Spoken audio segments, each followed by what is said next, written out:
Homme de Dieu appelé, femme de Dieu appelée, est-ce que nous avons encore la crainte de Dieu? Il y a 6 mois, j'ai reçu la femme d'un bishop. Je me suis dit avoir pleuré au moins durant 45 minutes. Elle a dit, pasteur, apôtre, je connais celui qui est mon mari depuis 32 ans. Il dit, il était un frère en Christ. Il dit, celui que j'avais connu, en craignant Dieu. Il dit, il a augmenté en popularité, il a augmenté en responsabilité, il a augmenté en position, mais il a perdu en consécration. Il dit, les frères en Christ ne buvaient pas, mais le bishop est un ivrogne. Il y a 2 mois, il a raté une prédication parce qu'il avait pris du whisky à l'excès. Et il dit, dans les téléphones du bishop, je trouve la pornographie.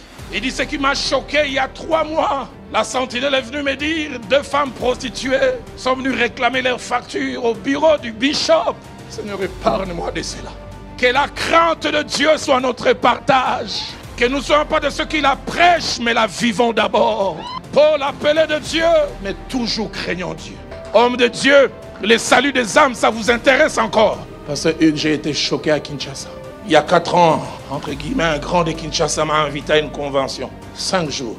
Chaque soir, il y avait au moins 3000 personnes. La comptabilité à la fin, c'était les derniers jours. On m'a parlé de plus de 1200 personnes qui ont donné leur vie à Christ. Plus de 400 rétrogrades qui sont revenus. On nous a fait rapport, plus de 15 couples séparés qui sont revenus ensemble. Des malades guéris. Ils ont donné tous ces rapports. Je voyais les pasteurs tristes. À la fin, je vais lui demander, mais homme de Dieu, pourquoi tu es triste? Un vrai Kino. Il dit, nous sommes des bien, mais tout ça l'impiaka. C'est-à-dire, tout cela est bien, mais les rentrées financières n'ont pas suivi. Écoutez sa réaction, 1200 sauvés. Mais la caisse. Ah, vous rigolez, moi, ça me révolte. L'église est remplie aujourd'hui de capitalistes et spirituels, des commerçants, des gens qui ne servent pas Christ, mais qui se servent de Christ. Seigneur, épargne-moi de cela. Paul, c'est le salut des âmes. Le salut des âmes qui l'intéresse.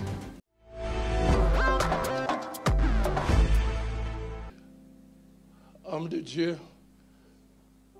appelé, femme de Dieu appelée, est-ce que nous avons encore la crainte de Dieu? Il y a 6 mois, j'ai reçu la femme d'un bishop. Quand elle est sortie du bureau, j'ai été interpellé. Je me suis dit avoir pleuré au moins durant 45 minutes. Elle a dit, pasteur, apôtre, je connais celui qui est mon mari depuis 32 ans. On s'est connus à l'époque des groupes de prière. Il dit, il était un frère en Christ. Mais on est mariés depuis 30 ans. Je n'ai jamais oublié ce qu'elle a ajouté qui me fait mal au cœur. Elle a dit, les frères en Christ que j'ai connus il y a 32 ans craignaient Dieu. Mais le bishop est un païen.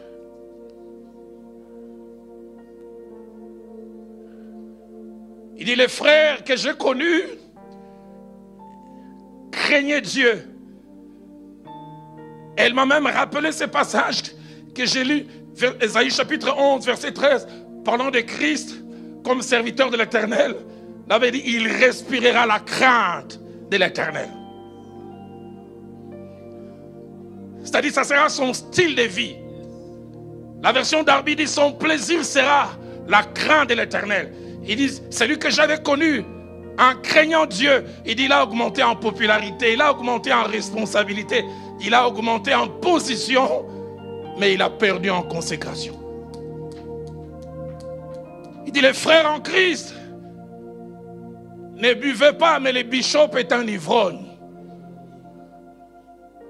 Il y a 2 mois, il a raté une prédication parce qu'il avait pris du whisky à l'excès. Aidez-moi à poser la question à votre voisin, vous en prenez? J'entends un voisin dire un peu. Alors toi un peu là, c'est comment?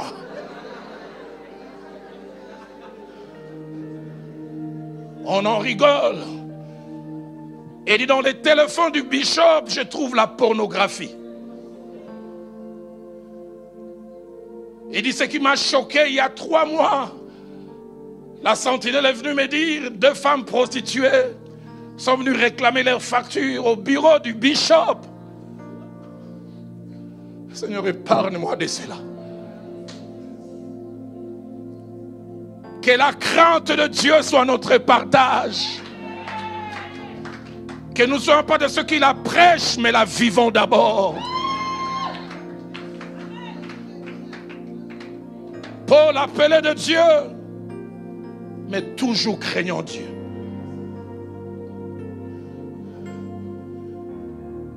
J'ai suivi ce témoignage d'un homme de Dieu, le genre d'homme de Dieu qu'on trouve à Kinshasa. Parlant à ses collaborateurs calmement, il leur dit, moi je suis sauvé de la tête à la ceinture. Mais de la ceinture jusqu'en bas, j'ai besoin de la grâce de Dieu. Vous comprenez ce qu'il voulait dire? Alors aidez-moi à poser la question à votre voisin. Vous êtes sauvé d'où jusqu'où?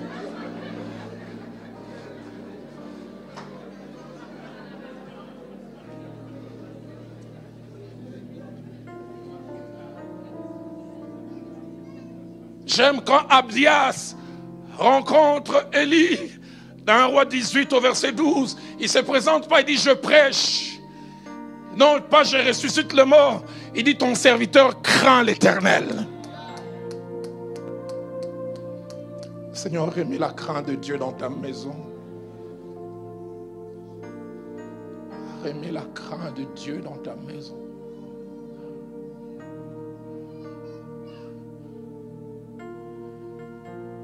Dans 2 Rois chapitre 4 verset 1, certes il est mort avec des dettes, mais j'aime les témoignages sortant de la bouche de sa femme.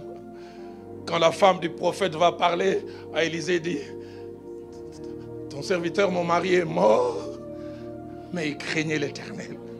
C'était peut-être un mauvais gestionnaire, il ne savait pas gérer, mais la crainte de Dieu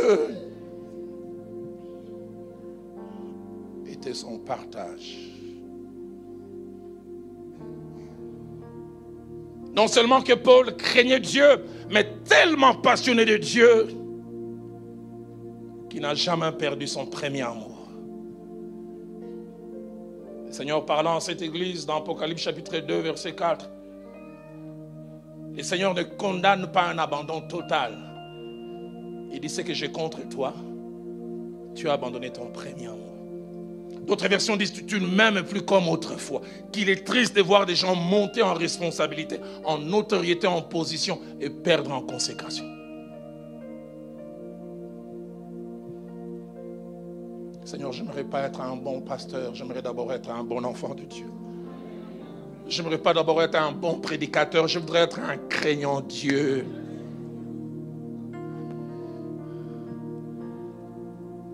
Non seulement craignant Dieu, mais attaché aux Écritures. Dans 2 Timothée chapitre 4, verset 13, la scène se passe entre l'an 65, d'autres disent début 66. Il est emprisonné, mais sa passion pour Dieu, il est attaché aux Écritures. Il écrit à Timothée qui est libre, il dit, quand tu viendras, apporte le manteau que j'ai laissé à Troas, chez Carpus, mais il dit, surtout les parchemins. Surtout les parchemins. Le feu Jacques-André Vernon, mon pasteur, me disait toujours, Roland, ne fais pas de la Bible un livre de travail. Fais de la Bible un ami.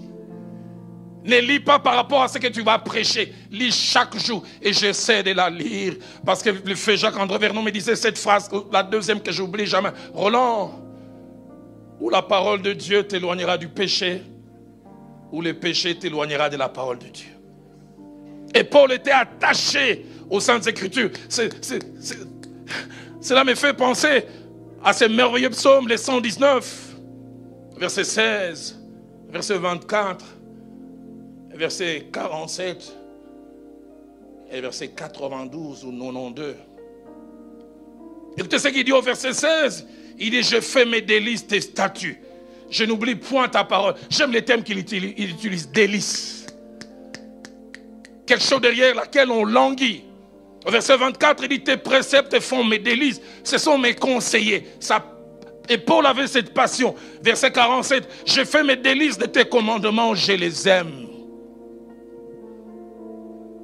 Verset 92, 92, si ta loi n'eût fait mes délices, j'aurais alors péri dans la misère. Comme je le disais, qu'il est triste d'augmenter en position, en titre, même en importance aux yeux des hommes, et de perdre l'essentiel, l'amour pour Dieu, la passion pour Dieu. Et Paul, c'était un appelé, malgré les années, passionné de Dieu. Dans Matthieu chapitre 7, versets 21 à 23, le Seigneur s'apprend à deux types de personnes apparemment appelées, apparemment actives dans l'œuvre de Dieu. Au verset 21, il dit à ces personnes, tous ceux qui me disent Seigneur, Seigneur, n'entreront pas tous dans les royaumes des cieux, mais celui-là seul qui fait la volonté de mon Père qui est dans les cieux. Après autant d'années, est-ce que nous faisons encore la volonté de Dieu? Parlant aux pharisiens, le Seigneur dira à ses apôtres, il dit, ils disent, mais ils ne font pas. Les versets 22 et 23 me choquent encore. Certains viendront, ils vont présenter leur exploit. Plusieurs diront ce jour, Seigneur, n'avons-nous pas prophétisé par ton nom? N'avons-nous pas chassé des démons par ton nom? Et n'avons-nous pas fait beaucoup de miracles? Ils parlent de ce qu'ils ont eu à faire, leur service, leur activité, entre guillemets, en tant qu'appelés. Et ce qui est étonnant, le Seigneur ne refuse pas. Et ils vont sur le terrain du service. Au verset 23, le Seigneur vient sur le terrain de la relation. Il dit alors, je vous dirai ouvertement, retirez-vous de moi, vous qui commettez l'iniquité.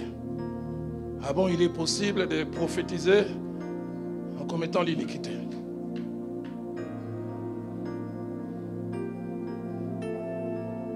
Deuxième chose qui fait de Paul un appelé particulier, une race en voie de disparition. Paul est resté tout au long de sa vie et de son parcours ministériel focalisé sur l'essentiel. Focalisé sur l'essentiel. Et l'essentiel, c'était le salut des âmes. Focalisé sur le fait que des hommes et des femmes passent de la mort spirituelle à la vie. Dans Apocalypse 26, plutôt dans Actes des Apôtres 26, verset 17, jusqu'au verset 27,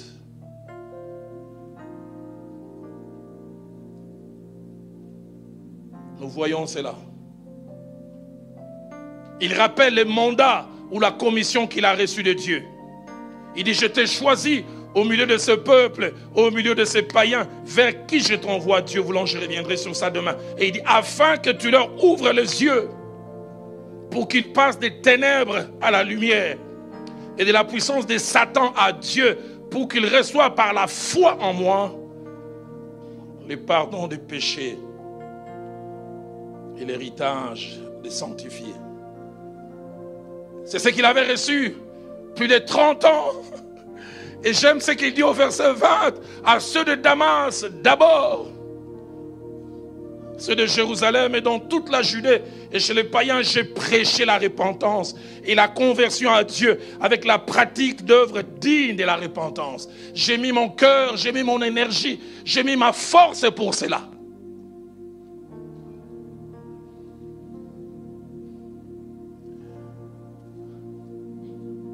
Et là où sa passion me dépasse, c'est à la fin de ce passage.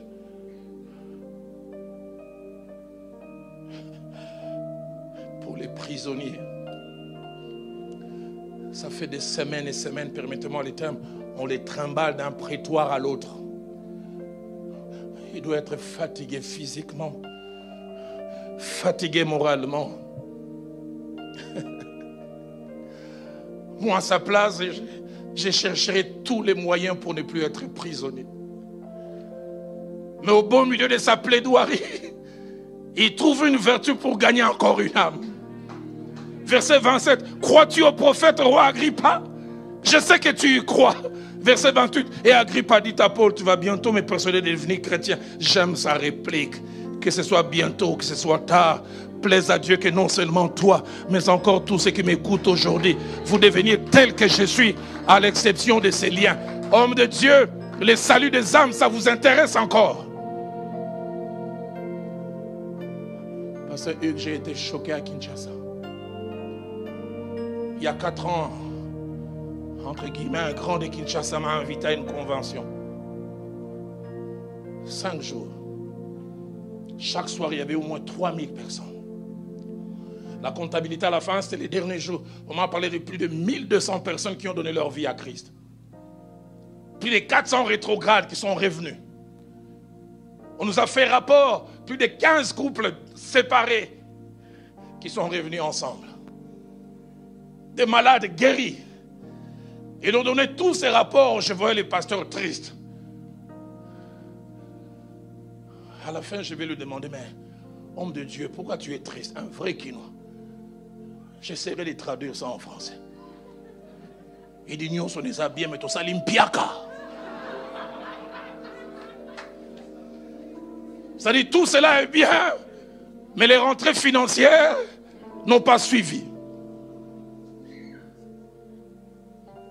Écoutez sa réaction, 1200 sauvés, mais la caisse. Ah, vous rigolez, moi, ça me révolte. Ça me révolte. L'église est remplie aujourd'hui de capitalistes et spirituels. Des commerçants. J'en parlais tout à l'heure, des gens qui ne servent pas Christ, mais qui se servent de Christ. Seigneur, épargne-moi de cela. Paul, c'est le salut des âmes. Le salut des âmes qui l'intéresse. L'année passée, entre fin février et début mars, j'ai fait 3 semaines. J'ai quitté Kinshasa par route jusqu'à Kikwit. Plus de 8 heures de route. J'ai prêché de lundi à dimanche, matin et après-midi. Dimanche, j'ai fait encore le même chemin. Et mardi matin, j'ai pris encore un véhicule jusqu'à notre église à Baume, à plus de 460 km. Je me suis juste reposé mardi et j'ai commencé de mercredi à dimanche, prêchant matin et soir. J'ai terminé dimanche, je retourne à matin du prêcher dans notre église. J'entends un ami dire, mais Roland, à ton niveau, pourquoi tu meurs encore pour les âmes? J'ai dit, quel niveau?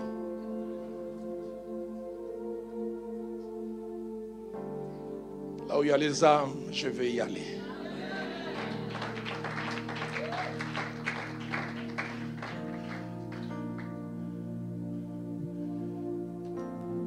Focaliser sur ça. Le salut des âmes. Et comme je l'ai dit, malgré son statut de prisonnier, il cherche à gagner. Agrippa, dans 1 Corinthiens 9, verset 16, il dira, si j'annonce l'évangile, ce n'est pas pour moi un sujet de gloire, car la nécessité m'est imposée. Et il dit, malheur à moi si je n'annonce pas l'évangile. La passion de Paul pour les âmes se voit encore quand il écrit à Philémon, dans Philémon 1,10. Il présente l'un de ses plus brillants trophées ministériels. Il parle d'Onésime.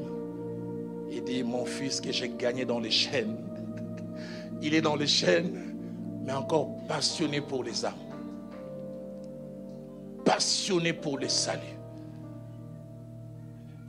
Une race en voie de disparition. Aujourd'hui, il y a la passion pour plusieurs choses, mais sauf pour le salut des âmes.